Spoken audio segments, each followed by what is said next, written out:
Have you ever really thought about what it takes to get something, anything really, from a factory halfway across the world right to your front door? It's this incredibly complex dance of ships and trucks and tiny little parts. But what happens when that music just stops?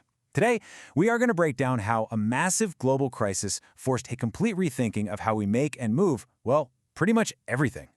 I want you to think back just a couple of years. Maybe you needed a new fridge, or your dishwasher finally gave up. You went online, ready to buy, and nothing. Everything was out of stock or on back order for months. It was so frustrating, right? Well, that wasn't just you having bad luck. It was a massive symptom of a much, much bigger problem. And right there, in the middle of this whole mess, was Whirlpool. You know, the huge global maker of home appliances. Their story is actually the perfect way to understand exactly what went wrong with the global supply chain, and more importantly, how companies are now scrambling to fix it for good. So this brings us to what you could call the appliance paradox. It's a weird situation, right? On one hand, more people than ever wanted to buy new appliances. Demand was through the roof.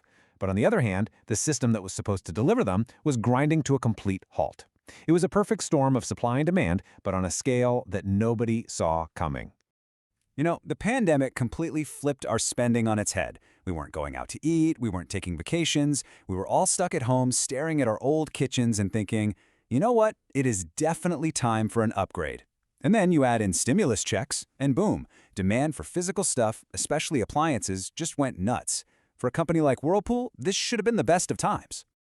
But it wasn't. The disruption was just staggering. I mean, look at this. Before 2020, you'd order a new washing machine, and you'd probably have it in a week. All of a sudden, that wait time exploded to 2, sometimes even 3 months. So what on earth caused this huge gap? Well, to get that, we need to pop the hood and look at how the system was actually built. And to really understand why everything broke, you first have to understand the anatomy of this global chain.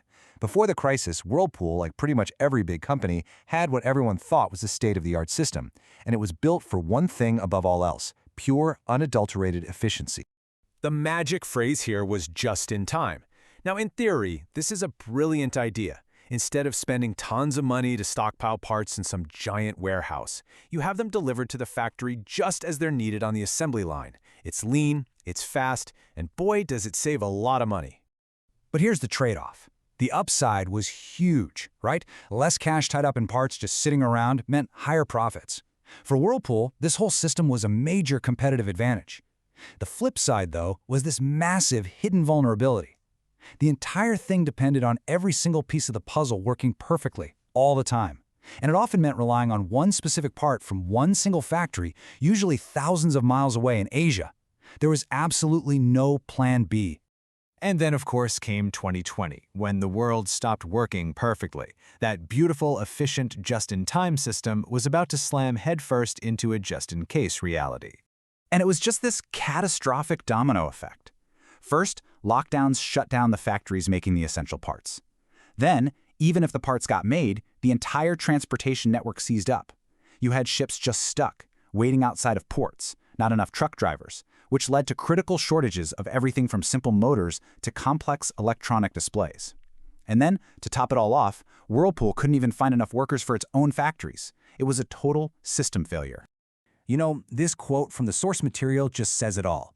The very system that had been their source of strength, their source of profit, suddenly became their single biggest weakness. That lean, efficient machine had no fat, no buffer at all to absorb a shock like this. This whole experience forced a major wake-up call. You can't just cross your fingers and hope a crisis like this passes. No, Whirlpool knew it had to fundamentally rebuild its supply chain, shifting the focus away from pure efficiency to a new buzzword: resilience. Okay, so let's dive into their new playbook. First, they started redesigning their products to use more common, interchangeable parts. Smart, right? Then, they embraced something called dual sourcing, which is just a fancy way of saying they made sure to have at least 2 suppliers for any critical component. That way, you're never totally reliant on one factory. The big picture goal was to become way less dependent on one fragile global system and instead build stronger, more local supply chains in different regions of the world. Now, just to give you a sense of the scale of this whole thing, get a load of this number. Before the pandemic, Whirlpool was juggling 110,000 unique active parts in its system. Can you even imagine the complexity of that? So what's their goal now? to slash that number by more than half, all the way down to 50,000. That is a massive simplification. It makes the whole chain so much easier to manage and way, way less likely to break. All right, now here's the real kicker. You would think that building in all this backup, all this resilience, that it would be super expensive, right?